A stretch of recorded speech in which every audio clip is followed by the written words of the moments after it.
The world ended on September 26, 1983, or at least it was supposed to.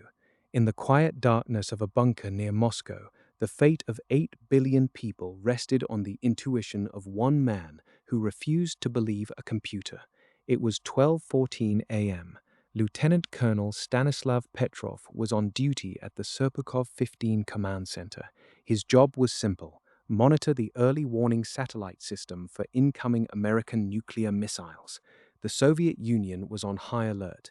Tensions were at a breaking point after the Soviets had shot down Korean Airlines Flight 007 just weeks earlier. The Americans were conducting major naval exercises in the Pacific. Everyone was waiting for the first domino to fall. Then the alarms screamed. A piercing, rhythmic pulse shattered the silence of the command bunker. The red screen before Petrov flashed a single terrifying word: launch. The satellite system reported that a Minuteman intercontinental ballistic missile had been launched from a base in the United States. Petrov froze. His heart hammered against his ribs. He had minutes, perhaps seconds, to decide whether to report an attack to his superiors. Protocol was crystal clear. If the system detected a launch, the standard procedure was to trigger an immediate, massive retaliatory strike. The Soviet doctrine was launch on warning. If the Americans fired, they would not wait to be hit. The world would be engulfed in nuclear fire within 30 minutes. Petrov stared at the data. One missile, just one.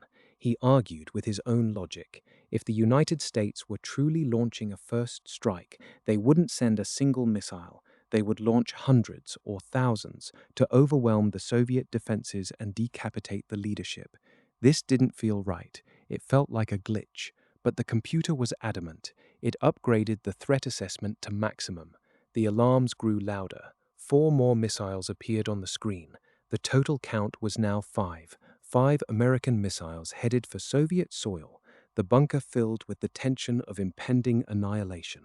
His subordinates were panicked. They looked to him for the command that would start the end of the world. Petrov felt the crushing weight of the entire planet on his shoulders. He was a trained soldier, a man of science, and a communist officer, but he was also a human being who understood the absolute finality of the choice before him. He had to report the launch to the general staff. If he did, there was no turning back. The Soviet leadership would see the same data. They would see 5 missiles. They would assume the worst. They would push the button. Petrov took a deep breath. He looked at the glowing red screens. He turned to his men and told them to sit down. He told them the system was lying. He chose to categorize the warnings as a false alarm. It was an act of rank insubordination that should have landed him in a gulag, or worse. For those 10 agonizing minutes, he lived in a state of purgatory. He waited for the nuclear explosions that would confirm his failure. He waited for the sky to turn white. The minutes ticked by, silence, no impacts, no fire, no end of civilization. The system had malfunctioned. The investigation that followed revealed a bizarre cause. The high-altitude sensors had mistaken the reflection of the sun off the tops of clouds for the ignition signature of a missile. It was a perfect alignment of celestial bodies and atmospheric conditions that the engineers had never accounted for, a 5-fold coincidence that nearly wiped out the human race. Petrov was neither decorated nor honored for his decision. The Soviet military was embarrassed. They didn't want the world to know their multi-billion-dollar early warning system was flawed. They reprimanded him for minor procedural errors in his logbook. He was transferred to a less sensitive post and eventually retired in obscurity. He lived out his days in a small apartment in Fryazino, his story largely unknown until the late 1990s. When the story finally broke, people called him the man who saved the world. He remained humble. He famously said he was just a man who happened to be in the right place at the right time. But he was more than that. He was a barrier. He was a single, fragile point of failure in a system designed for total automation. We live in a world that grows increasingly complex.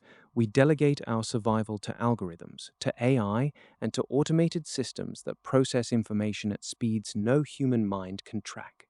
We trust these systems to distinguish between a threat and a shadow, but as 1983 proved, sensors are blind and code is fallible. The Cold War is over, but the machinery remains. Today, the weapons are faster, the decision cycles are shorter. The potential for a catastrophic error has only grown with the integration of machine learning into strategic defense. We rely on the hope that when the alarms scream and the screens flash red, there will be a human hand to pause the clock. We look back at those 10 minutes as a historical anomaly, a close call from a bygone era of analog dials and flickering monitors. But we should be looking at them as a warning.